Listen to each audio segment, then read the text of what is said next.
तुमने वो वीडियो देखा था जो मैंने कल अपलोड किया था? एक औरत JF के एयरपोर्ट पर उतरी, हाथ में पासपोर्ट था एक ऐसे मुल्क का जो इस दुनिया में मौजूद ही नहीं। सवाल नंबर 1, वो औरत किस दुनिया से आई थी? सवाल नंबर 2, अगर वो वाकई किसी दूसरी दुनिया से आई थी तो फिर उसने इतनी साफ अंग्रेजी कैसे बोली? और सवाल नंबर 3, जो फ्लाइट उसने टोक्यो से ली, क्या किसी ने उसका पासपोर्ट, टिकट या वीजा चेक नहीं किया? टोरेंजा।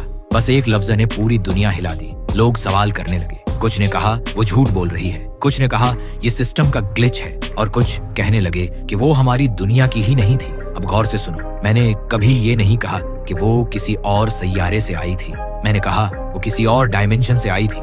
समझने की कोशिश करो। लोग कहते हैं हमारे आसपास कुछ मखलूकें रहती हैं, जिन्न, साया या कोई और, लेकिन हम उन्हें देख नहीं सकते। वो यही हैं, मगर एक और लेवल पर, एक और लहजे में, एक और फ्रिक्वेंसी पर। साइंटिस्ट इसे मल्टीवर्स कहते हैं, दीन कहते हैं ये गैब की दुनिया है, और कुछ लोग कहते हैं यहाँ वक्त और जगह अपने आप में घूम जाते हैं। शायद वो औरत कभी हमारी दुनिया के लिए बनी ही नहीं थी। शायद उसका जहाज एक ऐसे दरवाजे से गुजरा जो खुलना ही नहीं चाहिए था। बस एक छोटी सी फ्लाइट और 2 रियलिटीज के दरमियान की लकीर मिटा दी गई। उसकी दुनिया में अमेरिका अलग था, झंडा, शहर, लोग सब थोड़े बदले हुए। शायद उनका न्यूयॉर्क भी था, लेकिन उसकी बुनियाद किसी और ने रखी थी। और जब वो यहाँ उतरी, हमारे सिस्टम ने उसका पासपोर्ट असली पहचान लिया, क्योंकि उसकी रियलिटी में वो असल था। चिप, होलोग्राम, सब कुछ ठीक था, लेकिन एक पैरेलल जमीन से। तुम पूछते हो टिकट कैसे चला गया बिना चेक हुए? क्या पता, जिस सिस्टम से वो आई वो भी यहाँ चल रहा हो, बस एक और वर्जन में। सोचो जरा,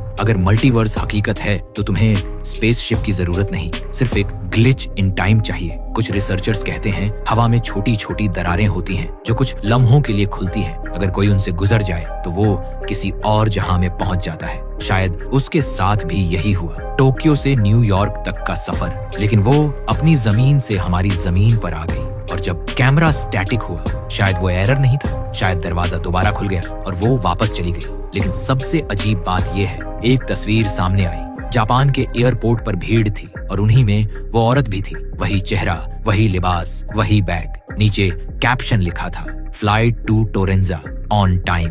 अब सवाल ये है, क्या वो हमारी दुनिया छोड़कर चली गई या हम उसकी दुनिया में आ गए?